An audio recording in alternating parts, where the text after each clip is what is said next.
సహోదరులందరికీ యేసుక్రీస్తు నామంలో వందనాలు. మనందరికీ తండ్రి అయిన దేవునికి స్తుతులు స్తోత్రములు తెలియజేస్తున్నాను. ప్రియులారా, మనం ఈరోజు ఒక ప్రత్యేకమైన అంశాన్ని పరిశీలించే ప్రయత్నం చేద్దాం. అంశం ఏంటంటే, దేవదూతలు దేవుని కుమారుల అన్న అంశాన్ని మనం ఆలోచన చేద్దాం.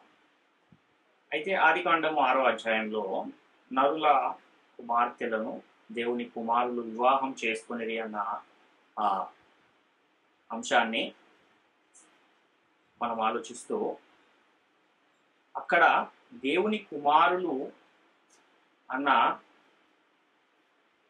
ఆ లేఖనంలో దేవుని కుమారులు దేవదూతల అనే విషయాన్ని మనం ఈరోజు పరిశీలిద్దాం. మనం ప్రార్థన చేసుకుని వాక్య భాగంలోని ప్రవేశిద్దాం. పరలోకమందున్న మా తండ్రి, నీకు స్తుతులు స్తోత్రములు తండ్రి. ఇదిగో తండ్రి, మరొక శ్రేష్టమైన దినాన్ని మా జీవితాలలో సమకూర్చారు. మీకు స్తుతులు స్తోత్రములు. ఇదిగో తండ్రి, ఎంతో గొప్పదైన రక్షణను తండ్రి మాకు దయచేశారు. మీకే స్తుతులు స్తోత్రం. ఇదిగో తండ్రి, మీ కుమారుడైన యేసుక్రీస్తు వారిని లోకానికి పంపించి ఆయన ద్వారా తండ్రి సిద్ధపరిచిన ఆ నిత్య జీవానికి మమ్మల్ని వారసులుగా చేశారు. మీకే స్తుతులు స్తోత్రం. ఇదిగో తండ్రి, భూమి మీద మేము జీవించి ఉన్న మా జీవిత కాలంలో నీ ఆజ్ఞలను అనుసరించి జీవిస్తూ నీ యొక్క వాక్యమును తండ్రి సర్వసత్యమును గ్రహించి ఆత్మ సంబంధమైన సంగతులను ఆత్మ సంబంధమైన సంగతులతో సరిపోల్చుకుని వాక్యమును తండ్రి గైకొని వాక్య ప్రకారముగా జీవించి అనేకులను తండ్రి నీ యొక్క రాజ్యంలో తండ్రి ప్రవేశపెట్టే కృపాభాగ్యమును దయచేయమని మా ప్రభువును రక్షకుడు ఆయన యేసుక్రీస్తు వారి అతి శ్రేష్టమైన నామంలో అడిగి స్తుతించి వేడుకొంచున్నాము తండ్రి. ఆమేన్. ప్రియమైన దేవుని వారులారా, అయితే మనము ప్రత్యేకమైన అంశాన్ని ఈరోజు పరిశీలించే ప్రయత్నం చేద్దాం. అయితే ఆ లేఖన భాగాన్ని మనం ఆలోచిస్తే ఆదికాండం 6వ అధ్యాయం 1 నుంచి 4 వచనాల్లో ఉన్న ఆ సందర్భాన్ని ఒకసారి మనం చదువుకుందాం. నరులు భూమి మీద విస్తరింపనారంభించిన తరువాత కుమార్తెలు వారికి పుట్టినప్పుడు దేవుని కుమారులు నరుల కుమార్తెలు చక్కని వారిని చూచి వారందరిలో తమకు మనస్సుకు వచ్చిన స్త్రీలను వివాహము చేసుకునేది. అప్పుడు యెహోవా, నా ఆత్మ నరులతో ఎల్లప్పుడూ వాదించదు, వారు తమ అక్రమ విషయములలో నరమాత్రులై ఉన్నారు. అయినను వారి దినములు 120 ఏండ్లగున నేను. ఆ దినములలో నెఫీలులను వారు భూమి మీద ఉండిరి, తర్వాతను ఉండిరి. దేవుని కుమారులు నరుల కుమార్తెలతో పోయినప్పుడు వారికి పిల్లలను కనిరి. పూర్వకాలమందు పేరు పొందిన శూరులు వీరే అని ఇక్కడ మనకు లేఖనం కనబడుతుంది. అయితే ఈ లేఖనాన్ని తీసుకొని ఈ నరుల కుమార్తెలు అంటే భూమి మీద ఉన్న మనుషుల కుమార్తెలు, ఈ దేవుని కుమారులు అంటే ఎవరో కాదు, దేవదూతలే అని కొంతమంది దీని గురించి ప్రస్తావిస్తూ ఉన్నారు, బోధిస్తున్నారు. అయితే ఇంతకీ ఎందుకని వాళ్ళు ఈ దేవదూతలు దేవుని కుమారులు అంటున్నారు అని మనం ఆలోచిస్తే దానికి కూడా ఒక లేఖనాధారాన్ని చూపెడుతున్నారు. యోబు గ్రంథం 1వ అధ్యాయం 6వ వచనంలో, దేవదూతలు యెహోవా సన్నిధిని నిలుచుటకై వచ్చిన దినమొకటి తటస్థించెను, ఆ దినమున అపవాదియగు వాడు వారితో కలిసి వచ్చెను అన్న ఈ మాటలో దేవదూతలు అన్న చోట ఫుట్ నోట్ నంబర్ 1 వేసి ఫుట్ నోట్ లో దైవ కుమారులు అని అక్కడ ఉంది. అంటే దేవదూతలు ఎవరు, దైవ కుమారులు అని పరిశుద్ధ గ్రంథం మీద చెబుతుంది కదా అని ఈ లేఖనంతో వారు ముడిపెట్టి ఈ 6వ అధ్యాయం ఆదికాండంలో ఉన్న ఆ దేవుని కుమారులు ఎవరో కాదు, దేవదూతలే అని వారు చెబుతున్న సందర్భం. అదేవిధంగా యోబు గ్రంథం 38వ అధ్యాయం 7వ వచనంలో కూడా ఉదయ నక్షత్రము లేఖముగా కూడి పాడినప్పుడు దేవదూతలందరూ అని ఉన్న చోట అక్కడ కూడా ఒక అంకె వేసి ఫుట్ నోట్ లో దేవుని కుమారులు అని అక్కడ కూడా. ఈ 1వ అధ్యాయం 6వ వచనంలోనే దైవ కుమారులు, దేవదూతలు అని ఉన్న అక్కడ నంబర్ వేసి ఫుట్ నోట్ లో దైవ కుమారులు అని ఉంది. ఇక్కడ 38వ అధ్యాయం యోబు గ్రంథం 7వ వచనంలోనేమో దేవుని కుమారులు అని ఉంది. ఉదయ నక్షత్రము లేఖముగా కూడి పాడినప్పుడు దేవదూతలందరూ ఆనందించి జయధ్వనులు చేసినప్పుడు దాని మూలరాతిని వేసిన వాడెవడు అన్న ఈ లేఖన భాగంలో దేవదూతలు అన్న చోట ఫుట్ నోట్ లో దేవుని కుమారులు అని ఉంది. కాబట్టి ఆ దేవదూతలు ఎవరో కాదు, దేవుని కుమారులే అని చాలా మంది దాన్ని నమ్మేవారు ఉన్నారు, దాన్నే ప్రకటిస్తూ ఉన్నవారు కూడా ఉన్నారు. అయితే అంటే ఎందుకు ఈ విధంగా వాళ్ళు చెబుతున్నారని మనం ఆలోచిస్తే, పూర్వకాలం నుండి కూడా అనేకులు ఈ విషయాన్ని ఆ వచనంలో ఉన్నవారు దేవదూతలే అని బోధించారు, ప్రకటించారు. దాన్నే అనేకులు ఆ బోధించిన ఆ బోధను వీరు గైకొని ఆ బోధన అనుసరిస్తూ దాన్నే వీరు ప్రకటిస్తూ ఉన్న పరిస్థితులు కూడా మనకు కనబడుతున్నాయి. చరిత్రకారుల్లో కొందరు కూడా చెప్పారని, యూదులలో కూడా కొంతమంది దాన్ని నమ్ముతూ ఉన్నారని, అదేవిధంగా పురాతన కాలంలో ఉన్న కొందరు దీన్ని నమ్ముతూ వస్తూ ఉన్నారు కనుక అదే సరైనది అనే ఉద్దేశాన్ని కలిగి కొంతమంది ఈ విధంగా బోధిస్తూ ఉన్నారు. అదే కాకుండా దేవదూతలు శరీరాలతో మనుషులకు కనిపించడం కూడా మనకు పరిశుద్ధ గ్రంథంలో అనేక మార్లు కనబడుతూ ఉంది కనుక వాళ్ళు భూమి మీద ఆహారాన్ని కూడా సేవించినట్టు కొన్ని లేఖనాలు ఉన్నాయి కనుక వీటన్నిటిని బట్టి దేవదూతలు కూడా మనుషులు చేసే పనులు చేస్తూ ఉన్నారు కనుక, మనుషుల్లాగే కనబడుతూ ఉన్నారు కనుక పెళ్లి చేసుకునే అవకాశం కూడా ఉంది అన్నట్టుగా వాళ్ళు అనుకుంటూ ఉన్నారు. అదేవిధంగా యూదా పత్రికలో కూడా ఒక లేఖనం ఉంది, పేతురు పత్రికలో కూడా ఇంకొక లేఖనము ఉంది. ఆ లేఖనాలను బట్టి కూడా దేవదూతలు పాపము చేసినప్పుడు ఆయన వారిని కటిక చీకటి బిలములో బంధించను అన్న ఆ మాట, తర్వాత యూదా పత్రికలో కూడా రాయబడిన ఇంకొక మాటను బట్టి ఈ దేవదూతలు పాపం చేయడం అంటే ఏంటో కాదు, దేవదూతలు వ్యభిచారం చేశారు అని కూడా కొంతమంది బోధిస్తూ ఉన్న సందర్భాలు కనబడుతున్నాయి. ఈ యూదా పత్రికను మనం ఒకసారి గమనిస్తే 1వ అధ్యాయం 6-7 వచనాల్లో, మరియు తమ ప్రధానత్వమును నిలుపుకొనక తమ నివాస స్థలమును విడిచిన దేవదూతలను మహాదినమున జరుగు తీర్పు వరకు కటిక చీకటిలో నిత్య పాశములతో ఆయన బంధించి భద్రము చేశాను. ఆ ప్రకారముగానే సొదొమ గొమొర్రాలను వాటి చుట్టుపట్టునున్న పట్టణములను వీరి వలనే వ్యభిచారము చేయుచు శరీరానుసారులైనందున నిత్యాగ్ని దండనకు అనుభవించుచు దృష్టాంతముగా ఉంచబడెను అని ఇక్కడ కనబడుతుంది ఒక లేఖనం. అంటే ఇక్కడ పైనేమో దేవదూతలు తమ ప్రధానత్వమును నిలుపుకొనక తమ నివాస స్థలమును విడిచిన దేవదూతలు అనేమో పైన చెబుతూ ఆ వారితో ఎవరిని పోలుస్తున్నాడు అంటే సొదొమ గొమొర్రా పట్టణములో ఉన్న మనుషులను పోలుస్తూ వీరి వలనే వ్యభిచారము చేయుచు శరీరానుసారులైనందున నిత్యాగ్ని దండన అనుభవించుచు దృష్టాంతముగా ఉంచబడిను అని ఇక్కడ రాయబడింది. కాబట్టి అక్కడ ఆ మాటను తీసుకుని దేవదూతలు కూడా పాపం చేశారు, వ్యభిచారం చేశారు అని కూడా కొంతమంది దీన్ని బోధిస్తున్నారు. 2వ పేతురు పత్రిక 2వ అధ్యాయం 4వ వచనాన్ని కూడా చూస్తే, దేవదూతలు పాపము చేసినప్పుడు దేవుడు వారిని విడిచిపెట్టక పాతాళ లోకమందలి కటిక చీకటి గల బిలములోనికి త్రోసి తీర్పుకు కావలిలో ఉంచబడుటకు వారిని అప్పగించను అని ఇక్కడ ఇంకొక లేఖనం కనబడుతుంది. ఇక్కడ కూడా పాపం చేశారు అని అంటే ఏ పాపము, అది వ్యభిచారమే అన్నట్టుగా కూడా కొంతమంది ఒక అభిప్రాయానికి వచ్చేసారు. అసలు ఇంతకీ దేవుని దృష్టిలో వ్యభిచారం అంటే ఏంటి? వ్యభిచారాన్ని గురించి పరిశుద్ధ గ్రంథంలో ఏమైనా లేఖనాలు కనబడుతున్నాయా అని మనం ఆలోచిస్తే, ద్వితీయోపదేశ కాండం 31వ అధ్యాయం 16వ వచనంలో యెహోవా మోషేతో ఇట్లా నేను, ఇదిగో నీవు నీ పితరులతో పండుకొనబోవుచున్నావు, ఈ జనులు లేచి ఎవరి దేశమున తాము చేరి వారి నడుమనుదురో ఆ జనుల మధ్యను వ్యభిచారులై ఆ అన్యుల దేవతల వెంట వెళ్ళి నన్ను విడిచి నేను వారితో చేసిన నిబంధనను మీరుదురు అని ఇక్కడ చూస్తున్నాం.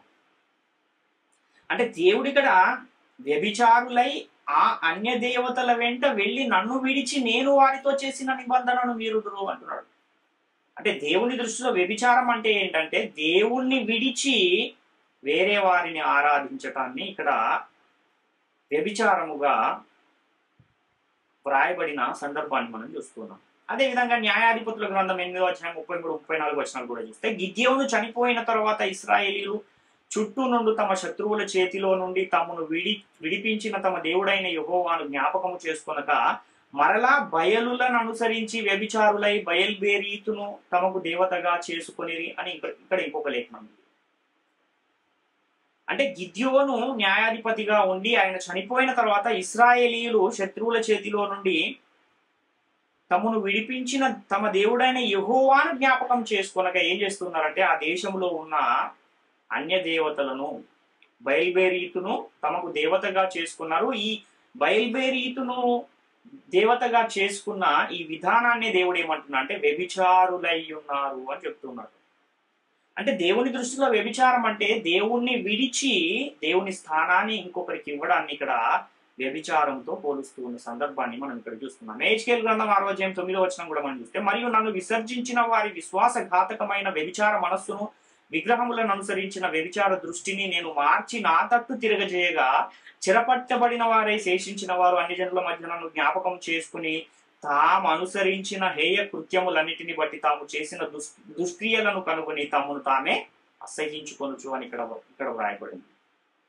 ఇక్కడ కూడా మరియు నన్ను విసర్జించిన వారి విశ్వాసఘాతకమైన వ్యభిచార మనస్సు అంటున్నారు.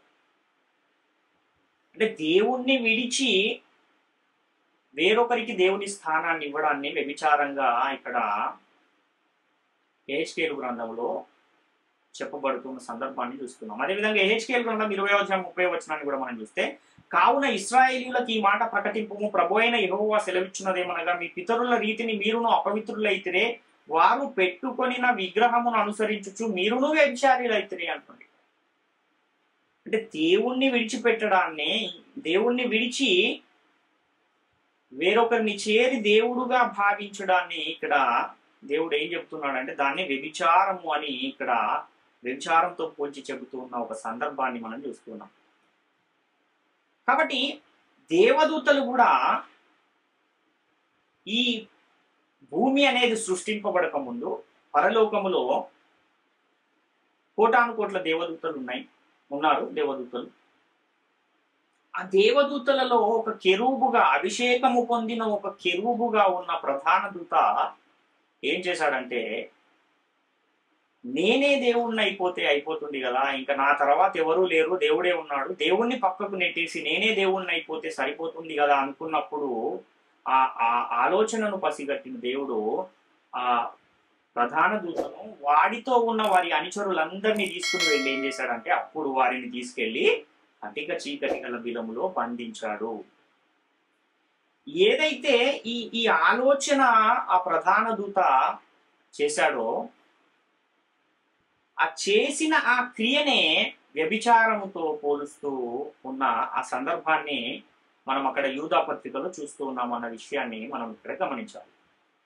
యెషయా గ్రంథము 14-15 వచనాలు మనం చూస్తే, తేజో నక్షత్రమా, వేకో చుక్క, నీవెట్లు ఆకాశము నుండి పడితివి, జనములను పడగొట్టిన నీవు నీలమట్టు వరకు ఎట్లు నరకబడితివి, నేను ఆకాశములకు ఎక్కిపోయేదను, దేవుని నక్షత్రములకు పైగా నా సింహాసనమును హెచ్చింతును, ఉత్తర దిక్కునను సభాపర్వతం మీద కూర్చుందును, మేఘమండముల మీదకి ఎక్కుదును, మహోన్నతునితో నన్ను సమానునిగా చేసుకుందునని నీవు మనసులో అనుకుంటేవి కదా, నీవు పాతాళమునకు నరకములో ఒక మూలకు త్రోయబడితివే అంటున్నాడు.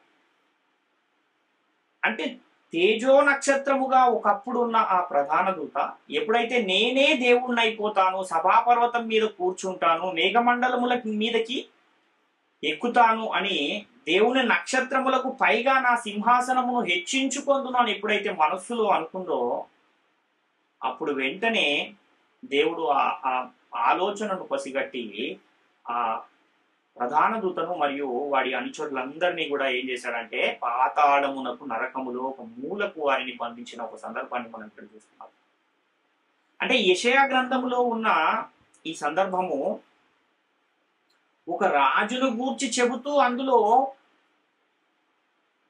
ఇంకొక విషయాన్ని తెలియపరుస్తున్న సందర్భం ఇది. అంటే ఒక రాజును గూర్చి చెబుతూ అదే విధంగా అంతకు ముందు అపవాది ప్రధాన దూతగా ఉన్న ఆ అభిషేకమునందున కెరూబు పరిస్థితి ఎలాగైతే ఉందో ఆ రాజు పరిస్థితి కూడా అలానే ఉంది. కాబట్టి ఆ రెండు పోల్చి చెబుతున్న సందర్భాన్ని మనం ఇక్కడ చూస్తున్నాం. యెహెజ్కేలు గ్రంథంలో కూడా మనము ఈ ప్రధాన దూతగా, ముందు ప్రధాన దూతగా తేజో నక్షత్రముగా ఉన్న ఆ దూతను గూర్చి వ్రాయబడిన ఇంకొక సందర్భాన్ని కూడా మనం చూస్తే, నరపుత్రుడా, యెహెజ్కేలు గ్రంథం 28-12-16 వచనాలు. నరపుత్రుడా, తూరు రాజును గూర్చి అంగలార్పు వచనం ఎత్తి ఇలాగు ప్రకటింపుము, ప్రభు అయిన యెహోవా సెలవిచ్చినదేమనగా, పూర్ణ జ్ఞానమును సంపూర్ణ సౌందర్యమును గల కట్టడమునకు మాదిరివి, దేవుని తోటయగు ఏదేనులో నుగుంటివి, మాణిక్యము, గోమేదికము, సూర్యకాంతమణి, రక్తవర్ణపు రాయి, సులెమాని రాయి, మరకతము, నీలము, పద్మరాగము, మాణిక్యము అను అమూల్య రత్నములతోనూ బంగారముతోనూ నీవు అలంకరింపబడి ఉన్నావు. నీవు నియమింపబడిన దినమున పిల్లన గోవులు వాయించువారు నీకు సిద్ధమైరి, అభిషేకము నొందిన కెరూబువై ఒక ఆశ్రయముగా నీవు ఉంటివి, అందుకే నేను నిన్ను నియమించి తిని, దేవునికి ప్రతిష్ఠింపబడిన పర్వతము మీద నీవు ఉంటివి, కాలుచున్న రాళ్ల మధ్యను నీవు సంచరించుచుంటివి, నీవు నియమింపబడిన దినము మొదలుకుని పాపము నీ యందు కనబడ వరకు ప్రవర్తన విషయంలో నీవు యథార్థవంతుడవుగా ఉంటివి. అయితే నీకు కలిగిన విస్తారమైన వర్తకముల చేత లోపల నీవు అన్యాయమును పెంచుకుని పాపము చేయుచు వచ్చితివి గనుక దేవుని పర్వతము మీద నీవు ఉండకుండా నేను నిన్ను అపవిత్ర పరిచితిని. ఆశ్రయముగా ఉన్న కెరూబు కాలుచున్న రాళ్ల మధ్యను నీవికను సంచరింపవు, నిన్ను నాశనము చేసి తిని అని ఇక్కడ మనకి ఇంకొక లేఖనం కనబడుతుంది. ఇది కూడా ఎప్పటి సందర్భం అంటే ఈ భూమి అనేది చేయబడక ముందు పరలోకములో జరిగిన ఒక సందర్భాన్ని ఇక్కడ దేవుడు చెబుతున్న సందర్భం. కాబట్టి ఎప్పటి వరకైతే పాపము ఆ దేవదూతలో కనబడిందో అప్పటి వరకు కూడా కనబడనంత వరకు ఎలా ఉన్నాడంటే యథార్థవంతుడవుగా ఉంటుంది అంటున్నాడు. ఎప్పుడైతే ఆ పాపం అనేది కనబడిందో, ఏంటా పాపము అంటే దేవుని స్థానాన్నే నేను దొంగిలించేద్దాము అన్న ఆ ఆలోచననే అక్కడ వ్యభిచారముతో దేవుడు యూదా పత్రిక 1వ అధ్యాయంలో సొదొమ గొమొర్రా పట్టణములో ఉన్న ఆ వ్యభిచారంతో పోలుస్తూ ఉన్న సందర్భాన్ని మనం ఇక్కడ చూస్తున్నాం.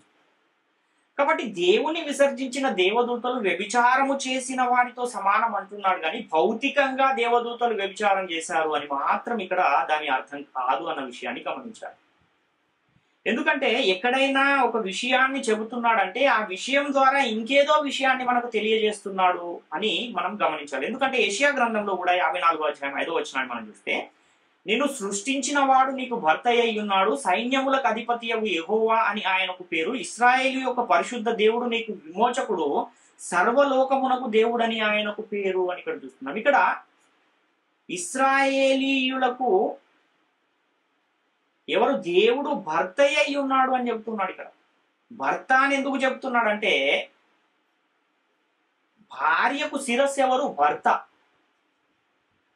కాబట్టి భార్యకు అధికార సూచనగా భర్తను చూపించాలనుకుంటున్నాడు కనుక దేవుడు భర్త స్థానములో ఉన్నప్పుడు ఒక భార్య భర్తను ఎలాగైతే గౌరవిస్తూ ఎలాగైతే భర్తకు లోబడి ఉంటుందో మీరు కూడా నాకు లోబడి ఉండాలి, నన్ను ఆరాధించాలి అని దేవుడు చెప్పాలనుకున్నాడు కనుకనే ఈ మాటను అక్కడ వాడుతున్నాడు తప్ప ఇది భార్యాభర్తలు అనగానే నిజంగా భార్యే భర్తే అని అక్కడ దాని అర్థం కాదు అన్న విషయాన్ని మనము గమనించాలి. 1 కొరింథీ పత్రిక 13వ అధ్యాయం 3వ వచనాన్ని కూడా చూస్తే, ప్రతి పురుషునికి శిరస్సు క్రీస్తనియు, స్త్రీకి శిరస్సు పురుషుడనియు, క్రీస్తునకు శిరస్సు దేవుడనియు మీరు తెలుసుకొనగోరుచున్నాము అంటున్నాడు. కాబట్టి భర్త అంటే శిరస్సు కనుకనే దేవుడు ఇశ్రాయేలీయులకు శిరస్సుగా ఉన్నాడు కనుక అక్కడ నిన్ను సృష్టించిన వాడు నీకు భర్త అయి ఉన్నాడు అన్న మాట మనకు కనబడుతుంది. ఇప్పుడు మనము దేవదూతలను గూర్చి ఆలోచిస్తే, దేవదూతలు దేవుని కుమారుల, నరుల కుమార్తెలను పెళ్లి చేసుకున్నది దేవదూతలేనా?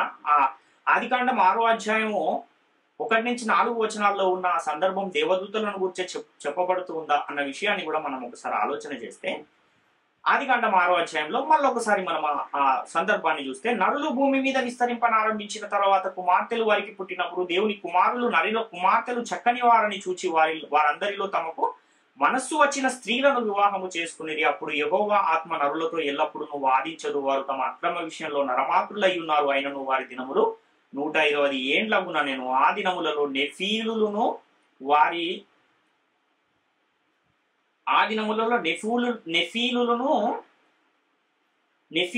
అనువారు భూమి మీద ఉండిరి, తరువాతను ఉండిరి. దేవుని కుమారులు నరుల కుమార్తెలతో పోయినప్పుడు వారికి పిల్లలను కనిరి. పూర్వకాలమందు పేరు పొందిన శూరులు వీరే అని ఇక్కడ రాయబడింది. ఈ మాటకు తీసుకొచ్చి యోబు గ్రంథం 1వ అధ్యాయం 6వ వచనంతో ముడిపెట్టేసి, యోబు గ్రంథం 38వ అధ్యాయం 7వ వచనంతో ముడిపెట్టేసి అక్కడ దేవదూతలు అంటే దేవుని కుమారులు అని రాసింది. కాబట్టి ఈ ఆదికాండము 6వ అధ్యాయంలో రాయబడిన దేవుని కుమారులు ఎవరో కాదు, దేవదూతలే అని కొంతమంది దాన్ని నమ్ముతూ ఉన్నారు, దాన్నే ప్రకటిస్తూ ఉన్నారు. కానీ యేసుక్రీస్తు వారు చెబుతున్న ఒక సందర్భాన్ని కూడా మనం చూస్తే, అంటే ఒక ఆయన వచ్చి యేసుక్రీస్తుని ఒక ప్రశ్న అడిగినప్పుడు ఆ ప్రశ్నకు సమాధానంగా ఆయన చెప్పిన ఆ సమాధానాన్ని మనం చూస్తే మత్తయి సువార్త 22వ అధ్యాయం 30వ వచనంలో, పునరుత్థానమందు ఎవరును పెళ్లి చేసుకున్నారు, పెళ్లికియబడరు, వారు పరలోకమందున్న దూతల వలె ఉండురు అంటున్నాడు. అంటే ఒక స్త్రీ ఉంది, ఆ స్త్రీ ఒక పురుషుణ్ణి పెళ్లి చేసుకుంది. పురుషుణ్ణి పెళ్లి చేసుకున్న తర్వాత ఆ పురుషుడు చనిపోయాడు. ఆయనకి ఇంకొక 6 మంది సహోదరులు ఉన్నారు, వాళ్ళు మొత్తం 7. ఆ తర్వాత మోషే చెప్పినట్టుగా ఆ స్త్రీ చనిపోయిన తర్వాత, ఆ పురుషుడు చనిపోయిన తర్వాత మరలా 7 మంది ఒకరు అందరూ పెళ్లి చేసుకుని అందరూ చనిపోయారు. ఆ తర్వాత పునరుత్థానములో ఆ స్త్రీకి ఎవరు భర్తగా ఉంటారు అన్న ప్రశ్నను అక్కడ వేసినప్పుడు యేసుక్రీస్తు వారు ఏం చెప్తున్నారంటే, పునరుత్థానమందు ఎవరు పెళ్లి చేసుకున్నారు, పెళ్లికి ఇవ్వబడరు అని చెప్తారు. మరి ఎలా ఉంటారు వాళ్ళు అంటే దూతల వలె ఉంటారు. అంటే దీన్ని బట్టి ఏమర్థం అవుతుందంటే దూతలు కూడా పెళ్లి చేసుకున్నారు, పెళ్లికి ఇవ్వబడరు అన్న విషయం అర్థమవుతుంది. కాబట్టి ఈ దూతలు భూమి మీదకి వచ్చి కాపురం ఉన్నారు అని ఎక్కడైనా ఒక లేఖనమైనా మనకి ఎక్కడైనా కనబడుతుందా అంటే ఏ ఒక్క ఆధారం కూడా మనకు ఎక్కడ దొరకదు. ఏదైనా ఒక పనిని దేవుడు వారికి దూతలకు అప్పగించాడు అని అంటే వచ్చి ఆ పని చేసుకుని మరలా పరలోకానికి వెళ్ళిపోయిన సందర్భాలు అనేకం మనకు కనబడతాయి. కానీ వారు వచ్చి భూమి మీదనే ఉండిపోయినట్టుగా ఎక్కడ కూడా మనకు లేఖనాలు అయితే లేనే లేవు. ఇప్పుడు మనం దీన్ని పరిశీలన చేయగలిగితే ఆదికాండం 6వ అధ్యాయంలో నరుల కుమార్తెలు ఎవరు, దేవుని కుమారులు ఎవరు, ఆ విషయాన్ని మనం ఇంకా కొంచెము పరిశీలన చేస్తే ఇక్కడ దేవుడు ఏమంటున్నాడంటే నా ఆత్మ నరులతో ఎల్లప్పుడూ వాదించదు అన్న మాటను మనం చూస్తున్నాం 6వ అధ్యాయంలోనే. అంటే దేవుడు మొట్టమొదట సృష్టించిన ఆదాము దేవుని స్వరూపములో దేవుని పోలికగా చేయబడ్డాడు. కనుక లూకా సువార్త 3వ అధ్యాయంలో కూడా 38వ వచనంలో ఆదాము దేవునికి కుమారుడు అని వ్రాయబడింది. కాబట్టి ఆదాము దేవునికి కుమారుడుగా ఉన్న సమయంలో దేవుడు ఆదాముతో వాదించాడా అంటే దేవుడు ఆదాముని ప్రశ్నించిన సందర్భం ఏమైనా బైబిల్లో కనబడుతుందా అంటే ఎక్కడా లేదు. మరి ఎప్పుడు దేవుడు ఆదాముతో వాదించినట్టుగా ఆయనను ప్రశ్నించినట్టుగా మనకు లేఖనాలు కనబడతాయంటే ఎప్పుడైతే ఆదాము దేవుని ఆజ్ఞను అతిక్రమించాడో, అతిక్రమించిన తర్వాత దేవుడు వచ్చి ఆదాముతో వాదిస్తూ ఉన్న సందర్భం మనకు కనబడుతుంది. అదేవిధంగా ఆదాము ఆజ్ఞను అతిక్రమించక ముందు ఎలా ఉన్నాడంటే దేవుని పోలికలో దేవుని స్వరూపములో ఉన్నాడు, దైవ కుమారత్వాన్ని కలిగి ఉన్నాడు. ఎప్పుడైతే ఆదాము ఆ వద్దన్న పండును తిన్నాడో తిన్న వెంటనే ఏమైపోయాడంటే ఆయన ఆజ్ఞను అతిక్రమించాడు కనుక పాపిగా మారిన సందర్భం. ఆ పాపిగా మారిన తర్వాత ఏం జరిగింది అని మనం ఆలోచిస్తే అంతవరకు దేవుని కుమారుడుగా ఉన్న ఆదాము గారు నరమాత్రుడైపోయిన పరిస్థితి కనబడుతుంది. ఆ తర్వాత ఆ పండు తిన్న తర్వాత వాళ్ళు పరిశుద్ధతను, నిర్దోషత్వాన్ని, దైవ కుమారత్వాన్ని కూడా కోల్పోయి నరమాత్రులుగా మారిపోయిన ఒక పరిస్థితిని మనం చూస్తున్నాం. అంతకు ముందున్న పరిస్థితి లేదు. తర్వాత కష్టపడి శ్రమించి పనిచేసి బ్రతకవలసిన పరిస్థితి వచ్చింది. అంతకుముందు ఏదైనా తోటలో చక్కగా ఏది కావాలంటే అది తినేసి చాలా సుఖ సంతోషాలతో ఉన్న ఆ పరిస్థితి నుంచి బయటకు వచ్చేసి కష్టపడి చెమట కార్చి ఆయన ఆహారాన్ని సంపాదించుకుని తినే ఒక పరిస్థితి ఏర్పడింది. ఎప్పుడైతే ఆ ఆదాము గారు ఆ ఆజ్ఞను అతిక్రమించి పాపిగా మారాడు, నరమాత్రుడిగా మారాడు, అప్పుడు దేవుడు వచ్చి ఆయనతో వాదించిన సందర్భం. అంటే నువ్వు ఎక్కడ ఉన్నావు అని అడిగితే నేను ఈ చెట్టు వెనకాల ఉన్నాను. ఎందుకు చెట్టు వెనకాలకి వెళ్ళావంటే నేను దిగంబరిని అయిపోయాను. నీకు దిగంబరినని తెలిపిన వాడెవడు అని అడుగుతున్నాడు. నేను తినవద్దన్న పండు తింటివా అంటే అవును, నీవు నాకు ఇచ్చిన స్త్రీయే నాకు ఇచ్చింది అంటున్నాడు. అంటే ఈ వాదన అంతా ఎప్పుడు జరిగింది అనంటే దేవుని కుమారుడుగా ఆదాము ఉన్నప్పుడు జరగలేదు. దైవ కుమారత్వాన్ని కోల్పోయిన తర్వాత నరమాతృలుగా వారు మారిపోయిన తర్వాత జరుగుతున్న సందర్భం అని మనం ఇక్కడ గమనించాలి. ఆ తర్వాత ఆదాము హవ్వలు వారు ఏదైనా తోట నుండి బయటికి గెంటి వేయబడ్డ తర్వాత వారు ఇరువురు ఏకమైన తర్వాత వారికి కయీను అనే కుమారుడు పుట్టాడు. ఈ కయీనును గురించి కూడా మనం కొంత ఆలోచన చేయగలిగితే ఈ కయీనుతో దేవుడు ఎప్పుడు వాదించాడు పుట్టిన వెంటనే వాదించాడా లేదా కొన్ని రోజులైన తర్వాత వాదించాడా అని మనం ఆలోచన చేయగలిగితే, ఎప్పుడైతే ఈ కయీను తన తమ్ముని మీద కోపాన్ని పెంచుకుని తన తమ్ముణ్ణి చంపేశాడో, చంపేసిన తర్వాత దేవుడు వచ్చి కయీనును ప్రశ్నిస్తూ ఉన్న సందర్భము, దేవుడు ఆ కయీనుతో వాదిస్తూ ఉన్న సందర్భం మనకు కనబడుతుంది తప్ప అంతకు ముందు దేవుడు వచ్చి కయీనుతో ఎప్పుడు కూడా వాదించిన సందర్భం లేదు, ఆయనను ప్రశ్నించిన సందర్భం కూడా లేదు అన్న విషయాన్ని గమనించాలి. అంటే ఇక్కడ మనకి ఏం అర్థమవుతుంది అంటే, దేవుని కుమారులుగా ఉన్నంత వరకు దేవుడు ఎవరితోనూ వాదించడు. అందుకనే అక్కడ దేవుని నా ఆత్మ ఎల్లప్పుడూ నరులతో వాదించదు అనే మాట అందుకే చెప్తున్నాడు ఆయన. అంటే దేవుని కుమారులుగా ఉంటే వాదించే అవసరమే లేదు. వాళ్ళు నరుల కుమారులుగా మారిపోతేనే దేవుడు వచ్చి వారిని వాదించాలి, వారిని ప్రశ్నించాలి, వారిని హెచ్చరించాలి అన్న విషయాన్ని మనం ఇక్కడ చూస్తున్నాం. ఎప్పుడైతే ఒక ఆదాము గారు తన దైవ కుమారత్వాన్ని కోల్పోయారో అప్పుడు ఆయన దేవుడును ఆదాముతో వాదించిన ఒక సందర్భాన్ని చూస్తూ ఉన్నాం. ఎప్పుడైతే ఒక కయీను తన తమ్ముణ్ణి చంపినప్పుడు అప్పుడు మరలా దేవుడు కయీనుతో వాదించిన సందర్భాన్ని కూడా చూస్తూ ఉన్నాం. నీ తమ్ముడు ఎక్కడా అన్నప్పుడు ఏమంటున్నాడు ఆయన? నేను నా తమ్మునికి కావలివాడనా అంటున్నాడు.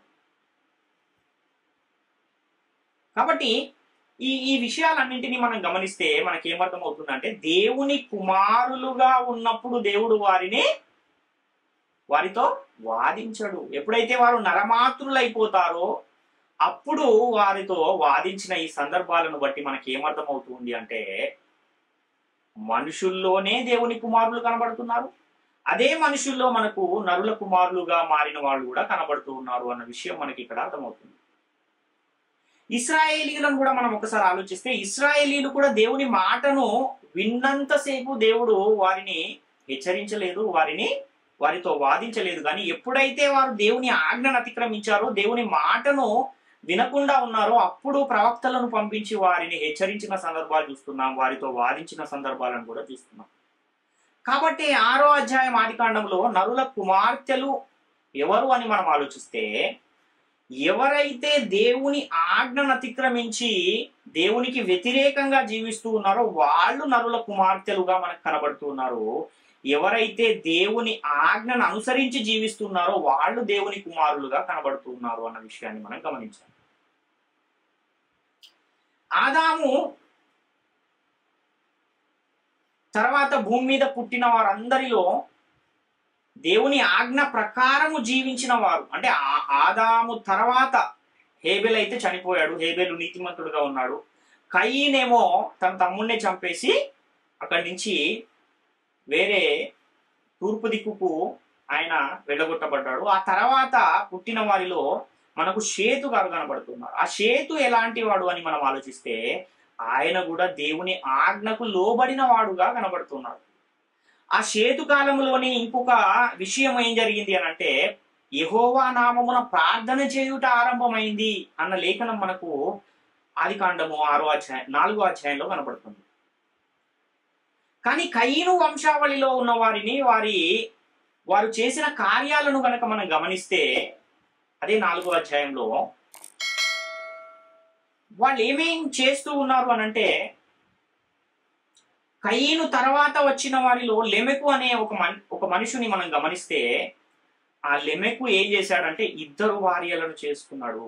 ఆ 2 భార్యలను చేసుకున్న తర్వాత ఒక పడుచువాడు ఆయనను కొడితే ఆ పడుచువాడిని చంపేసిన ఒక పరిస్థితి కూడా ఆ లెమెకు గారి యుద్ధ మనకు కనబడుతుంది.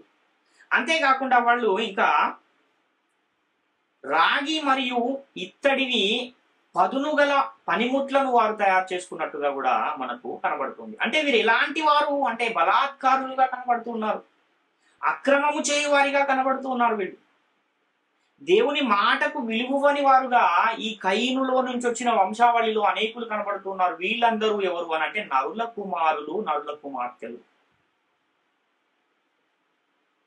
కాబట్టి ఈ విషయాలన్నింటినీ మనం గమనిస్తే,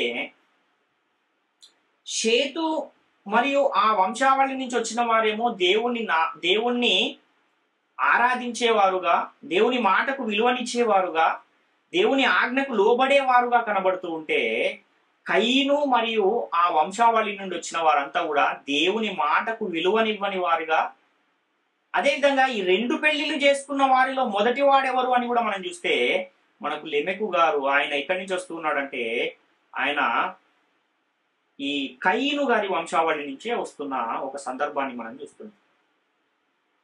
అందుకనే ఇంకా కొన్ని దేవుని కుమారులు ఎవరు అన్న ఆ విషయాన్ని మనం ఆలోచిస్తూ ఇంకా కొంచెం ముందుకు మనం సాగితే రోమపత్రిక 8వ అధ్యాయం 14వ వచనం ఏం తెలియజేస్తుంది అంటే, దేవుని ఆత్మచేత ఎందరూ నడిపించబడుదురో వారందరూ దేవుని కుమారులై ఉందురు అంటున్నాడు. అంటే దేవుని ఆత్మచేత నడిపించబడేవారు ఎవరు? దేవుని కుమారులు. అలానే యోహాను సువార్త 1వ అధ్యాయం 12వ వచనంలో తను ఎందరు అంగీకరించిరో వారందరికీ, అనగా తన నామమందు విశ్వాసం ఉంచిన వారికి దేవుని పిల్లలగుటకు ఆయన అధికారం అనుగ్రహించెను. అంటే దేవుణ్ణి అంగీకరించే వారికి, అదేవిధంగా దేవుని ఆత్మచేత నడిపించే వారికి, నడిపింపబడే వారికి, దేవునికి లోబడే వారికి, దేవుని ఆజ్ఞలను అనుసరించే వారికి, దేవుని మాట వినేవారికి దేవుని పిల్లలయ్యే ఒక అధికారాన్ని, దేవుని కుమారులు అన్న ఒక స్థాయిని దేవుడు కల్పిస్తూ ఉన్న సందర్భాన్ని మనం చూస్తున్నాం. ఇప్పుడు ఇంతకీ ఈ దేవదూతలు కలిగి ఉన్న స్థితి ఏంటి అని మనం ఒకసారి ఆలోచన చేస్తే, యోబు గ్రంథంలో దేవదూతలు దేవుని కుమారులని వ్రాయబడింది కాబట్టి ఈ 6వ అధ్యాయంలో ఆదికాండంలో ఉన్నవారు దేవుని కుమారులు దేవదూతలే అని అనుకుంటున్నారు. కానీ పరిశుద్ధ గ్రంథం ఈ దేవదూతలను గురించి ఇంకా ఏం చెబుతుంది అని మనం కొద్దిగా ఇంకా కొంచెం పరిశీలన చేయగలిగితే, వీరు అంట పరిచారము చేయుటకు ఏర్పరచబడిన సేవకులైన ఆత్మలు అని పరిశుద్ధ గ్రంథం తెలియజేస్తూ ఉంది. హెబ్రీ పత్రిక 1వ అధ్యాయం 7 నుంచి 14 వచనం మనం చదివితే, తన దూతలను వాయువులుగాను తన